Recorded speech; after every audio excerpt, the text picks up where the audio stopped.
चलिए सुनते हैं उषा प्रियंवदा की लिखी कहानी वापसी। गजाधर बाबू ने कमरे में जमा सामान पर एक नज़र दौड़ाई। 2 बॉक्स, डोलची, बाल्टी। ये डिब्बा कैसा है गणेशी? उन्होंने पूछा। गणेशी बिस्तर बांधता हुआ कुछ गर्व, कुछ दुख और कुछ लज्जा से बोला, घरवाली ने साथ में कुछ बेसन के लड्डू बांध दिए हैं। कहा बाबूजी को पसंद थे। अब कहाँ हम गरीब लोग आपकी खातिर कुछ कर पाएंगे। घर जाने की खुशी में भी गजाधर बाबू ने एक विषाद का अनुभव किया। जैसे एक परिचित स्नेह, आदरमय सहज संसार से उनका नाता टूट रहा था। कभी कभी हम लोगों की भी खबर लेते रहिएगा, गणेशी बिस्तर में रस्सी बांधता हुआ बोला।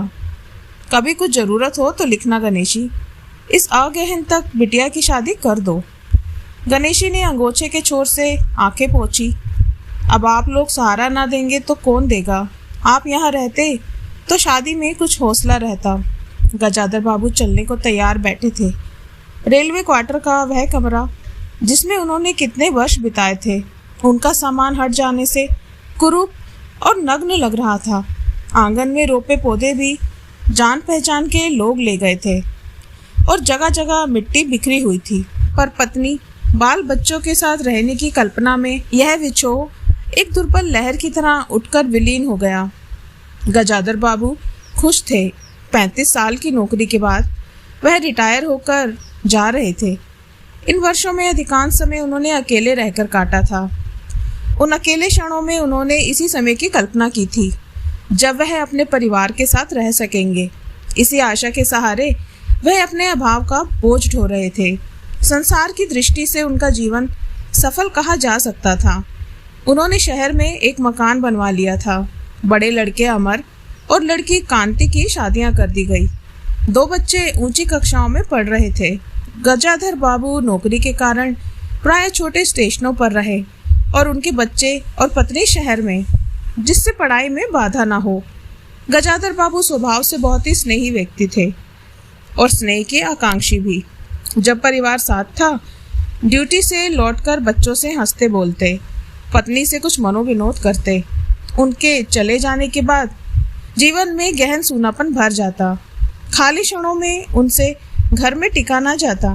कभी प्रकृति के ना होने पर भी उन्हें पत्नी की स्नेहपूर्ण बातें याद आती। दोपहर में गर्मी होने पर भी 2 बजे तक आग जलाए रहती और उनके स्टेशन से वापस आने पर गरम गरम रोटियां सेकती। उनके खा चुकने और मना करने पर भी थोड़ा सा कुछ और थाली में परोस देती और बड़े प्यार से आग्रह करती। जब वह थके हारे बाहर से आते तो उनकी आहट पाकर वह रसोई के द्वार पर निकल आती और उनका सलज आंखें मुस्कुरा देती। गजाधर बाबू को तब हर छोटी बात भी याद आती और उदास हो उठते। अब कितने वर्षों बाद वह अवसर आया था जब वह फिर उसी स्नेह और आदर के मध्य रहने जा रहे थे। टोपी उतारकर गजाधर बाबू ने चारपाई पर रख दी। जूते खोलकर नीचे खिसका दिए। अंदर से रह रहकर कह कहूँ की आवाज़ें आ रही थी। इतवार का दिन था और उनके सब बच्चे इकट्ठे होकर नाश्ता कर रहे थे।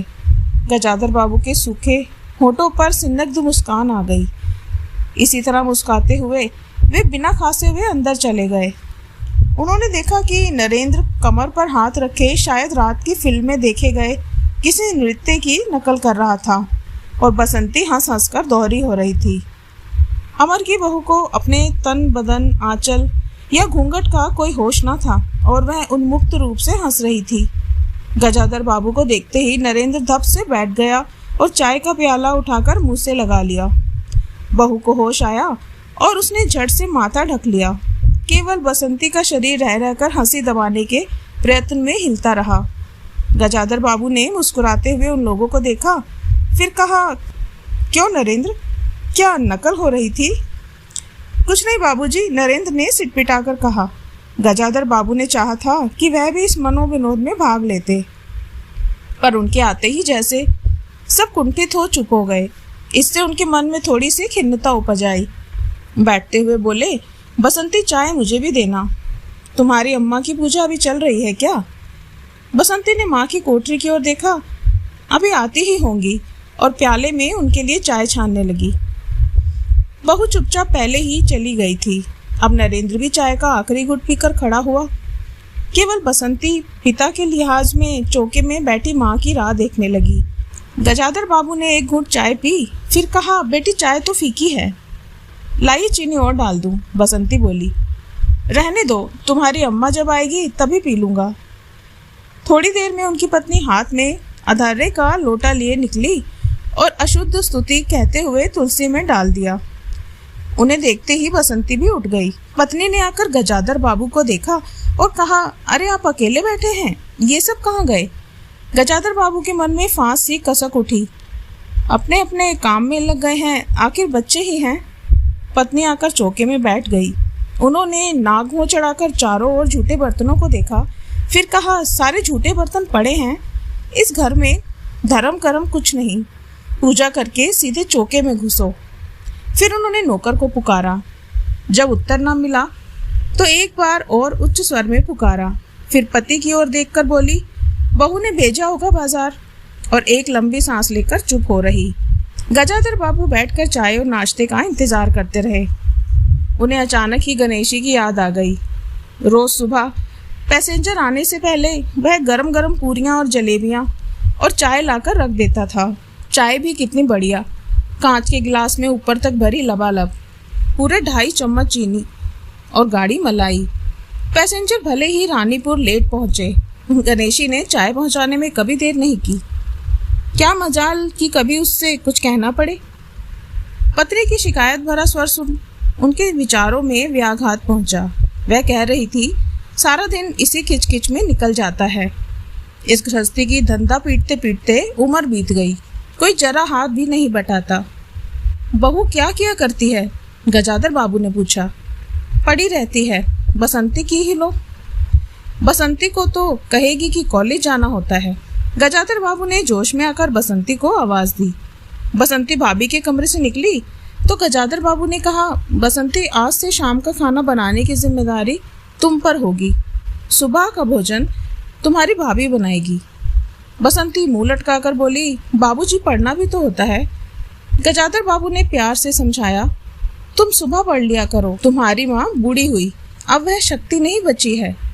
तुम हो, तुम्हारी भाभी है, दोनों मिलकर काम में हाथ बटाना चाहिए। बसंती चुप रह गई।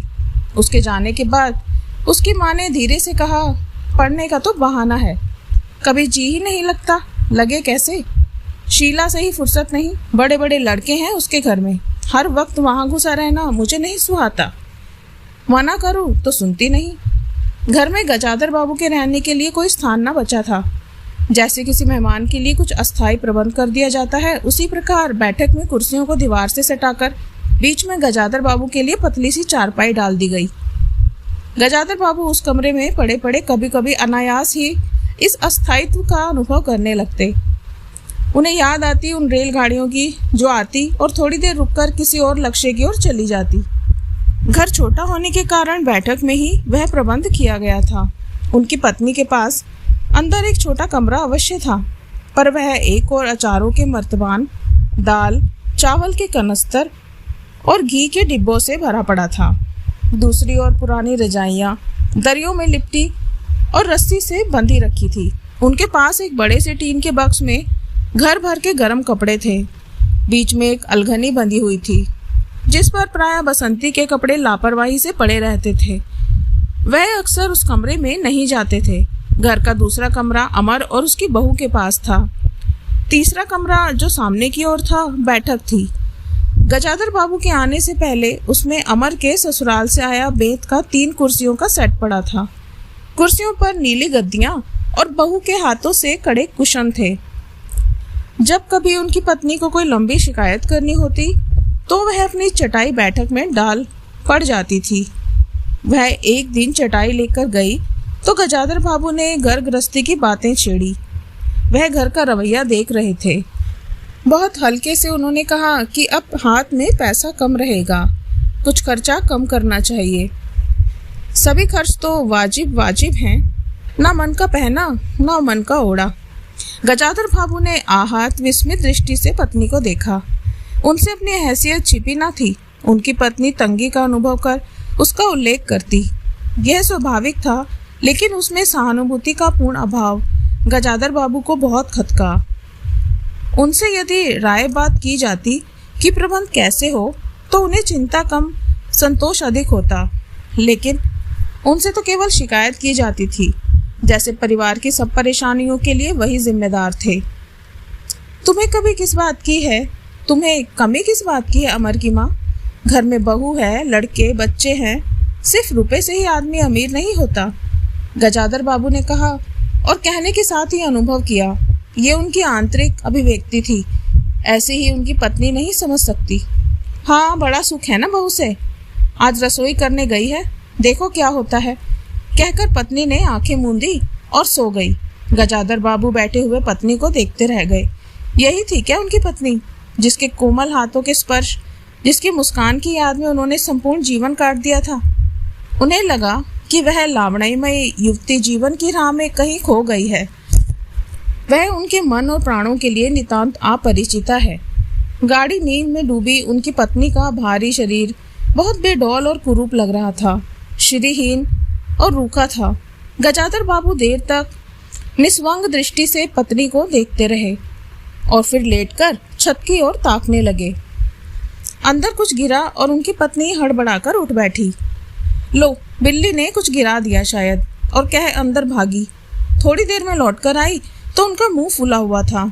देखा बहू को, चौका खुला छोड़ाई। बिल्ली ने दाल की पतीली गिरा दी।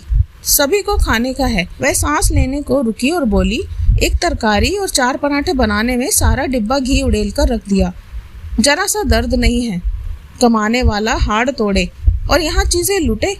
मुझे तो मालूम था कि ये सब काम किसी के बस का नहीं है। गजाधर बाबू को लगा कि पत्नी कुछ और बोलेंगी तो उनके कान झंझना उठेंगे। होंठ बीच करवट लेकर उन्होंने पत्नी की ओर पीठ कर ली। रात का भोजन बसंती ने जानबूझकर ऐसा बनाया कि कोर तक निगला न जा सके। गजाधर बाबू चुपचाप खाकर उठ गए, पर नरेंद्र थाली सरकाकर उठ खड़ा हुआ और बोला, मैं ऐसा खाना नहीं खा सकता। बसंती तुनक कर बोली, तो ना खाओ, तुम्हारी खुशामद कर रहा है कोई। तुमसे खाना बनाने को कहा किसने था? नरेंद्र चिल्लाया। बाबूजी ने। बाबूजी को बैठे बैठे यही सूझता है। बसंती को उठाकर माँ ने नरेंद्र को मनाया और अपने हाथ से कुछ बनाकर खिलाया। गजाधर बाबू ने बाद में पत्नी से कहा, इतनी बड़ी लड़की हो गई और उसे खाना बनाने का सहूर तक नहीं। अरे आता तो सब कुछ है, करना ही नहीं चाहती, पत्नी ने उत्तर दिया। अगली शाम माँ को रसोई में देख कपड़े बदलकर बसंती बाहर आई तो बैठक में गजाधर बाबू ने टोक दिया, कहाँ जा रही हो? पड़ोस में शीला के घर, बसंती ने कहा। कोई ज़रूरत नहीं है, अंदर जाकर पढ़ो, गजाधर बाबू ने कड़े स्वर में कहा। कुछ देर अनिश्चित खड़े रहकर बसंती अंदर चली गई। गजाधर बाबू शाम को रोज टहलने जाते थे। लौट कर आए तो पत्नी ने कहा, क्या कह दिया बसंती से? शाम से मुंह लपेटे पड़ी है, खाना भी नहीं खाया। गजाधर बाबू खिन्न हो गए, पत्नी की बात का उत्तर नहीं दिया। उन्होंने मन में निश्चय कर लिया कि बसंती की शादी जल्द ही कर देनी चाहिए। उस दिन के बाद बसंती पिता से बची बची रहने लगी। जाना हो तो पिछवाड़े से जाती। गजाधर बाबू ने 2 बार पत्नी से पूछा तो उत्तर मिला, रूठी हुई है। गजाधर बाबू को और रोष हुआ। लड़की के इतने मिजाज, जाने को रोक दिया तो पिता से बोलेगी नहीं। फिर उनकी पत्नी ने ही सूचना दी कि अमर अलग होने की बात सोच रहा है। क्यों? गजाधर बाबू ने चकित होकर पूछा। पत्नी ने साफ साफ उत्तर नहीं दिया। अमर और उसकी बहू की शिकायतें बहुत थी। उनका कहना था कि गजाधर बाबू हमेशा बैठक में ही पड़े रहते हैं, कोई आने जाने वाला हो तो कहाँ बिठाएं। अमर को अब भी वह छोटा सा समझते थे और मौके बेमौके टोक देते थे। बहू को काम करना पड़ता था और सास जब तब फुहड़पन के ताने देती रहती। हमारे आने के पहले भी कभी ऐसी बात हुई थी? गजाधर बाबू ने पूछा। पत्नी ने सिर हिलाकर जताया, नहीं। पहले अमर घर का मालिक बन रहा था, बहू को कोई रोक टोक नहीं थी। अमर के दोस्तों का प्रायः यही अड्डा जमा रहता था और अंदर से चाय नाश्ता तैयार होकर आ जाता। बसंती को भी वही अच्छा लगता था। गजाधर बाबू ने बहुत धीरे स्वर से कहा, अमर से कहो जल्दबाजी की कोई जरूरत नहीं है। अगले दिन सुबह घूम कर लौटे तो उन्होंने पाया कि बैठक में उनकी चारपाई नहीं है। अंदर आकर पूछने वाले ही थे कि उनकी दृष्टि रसोई के अंदर बैठी पत्नी पर पड़ी। उन्होंने यह कहने को मुंह खोला कि बहू कहाँ है, पर कुछ याद कर चुप हो गए। पत्नी की कोठरी में झांका तो अचार, रजाइयों और कनस्तरों के मध्य अपनी चारपाई लगी है। गजाधर बाबू ने कोट उतारा और कहीं टांगने के लिए दीवार पर नजर दौड़ाई, फिर उस पर मोड़कर अलगनी के कुछ कपड़े खिसकाकर एक किनारे टांग दिया। कुछ खाए बिना ही अपनी चारपाई पर लेट गए। कुछ भी हो, तन आखिर बूढ़ा ही था। सुबह शाम कुछ दूर टहलने अवश्य जाते, पर आते आते थक जाते थे। गजाधर बाबू को अपना बड़ा सा खुला हुआ क्वार्टर याद आ गया। निश्चित जीवन, सुबह पैसेंजर ट्रेन आने पर स्टेशन पर की चहल पहल, चिरपरिचित चेहरे और पटरी पर रेल के पहियों की खटखट, जो उनके लिए मधुर संगीत की तरह था। तूफान और डाक गाड़ी के इंजनों की चिंगाड़ उनकी अकेली रातों की साथी थी।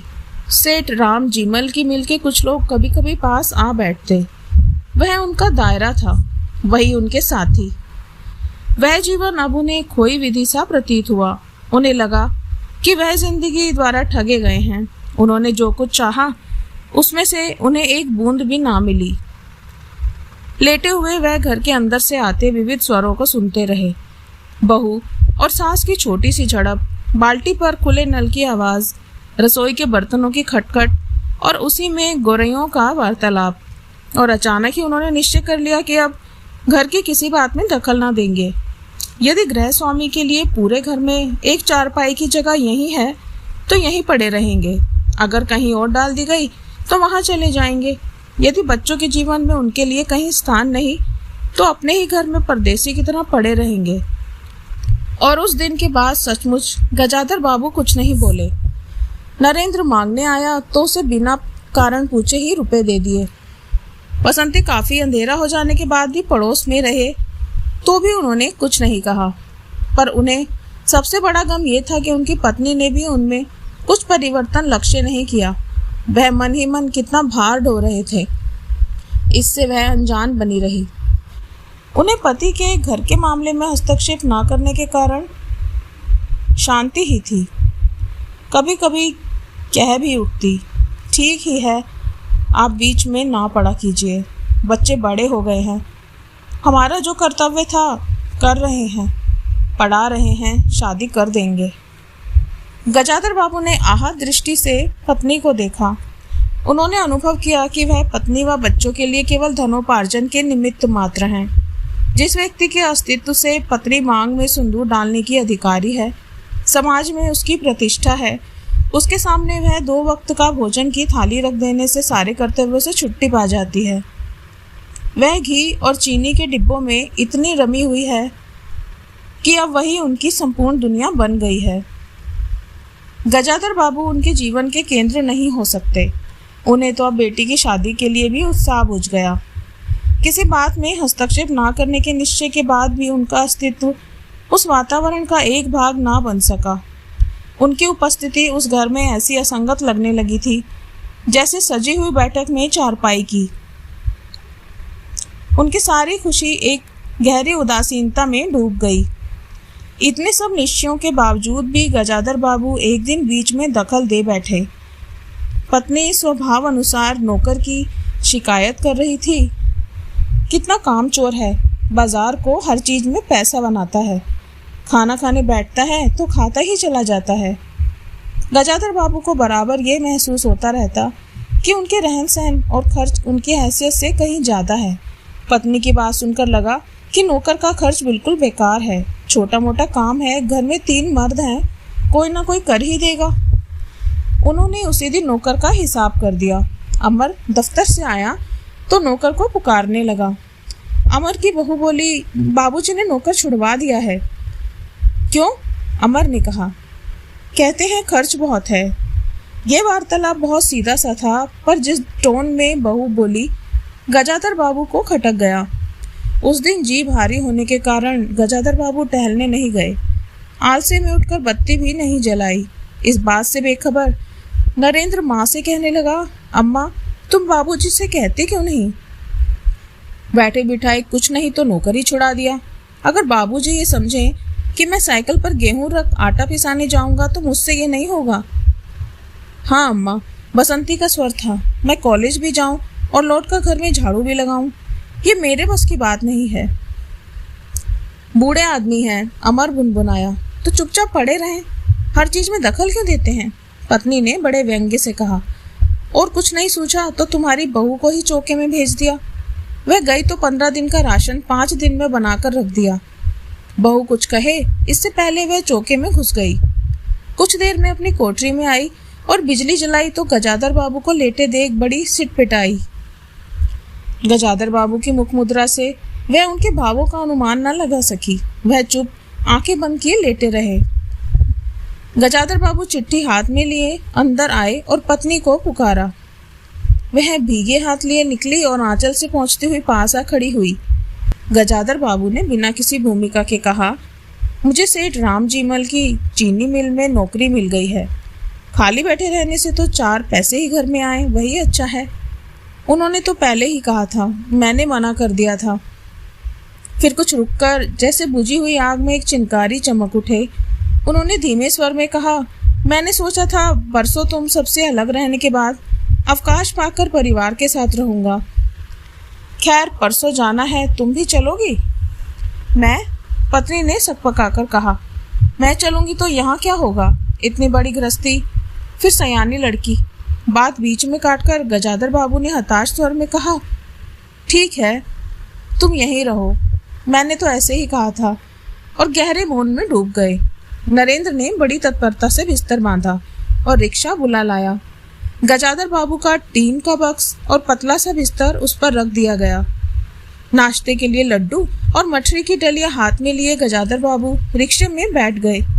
एक दृष्टि उन्होंने अपने परिवार पर डाली और फिर दूसरी ओर देखने लगे और रिक्शा चल पड़ा। उनके जाने के बाद सब अंदर लौट आए। बहू ने अमर से पूछा, सिनेमा चलिएगा ना? बसंती ने उछलकर कहा, भैया हमें भी ले चलो। गजाधर बाबू की पत्नी सीधे चौके में चली गई। बची हुई मठरियों को कटोरदान में रखकर अपने कमरे में लाई और कनस्तरों के पास रख दिया। फिर बाहर आकर कहा, अरे नरेंद्र, बाबूजी की चारपाई कमरे से निकाल दे, उसमें चलने तक की तो जगह नहीं है।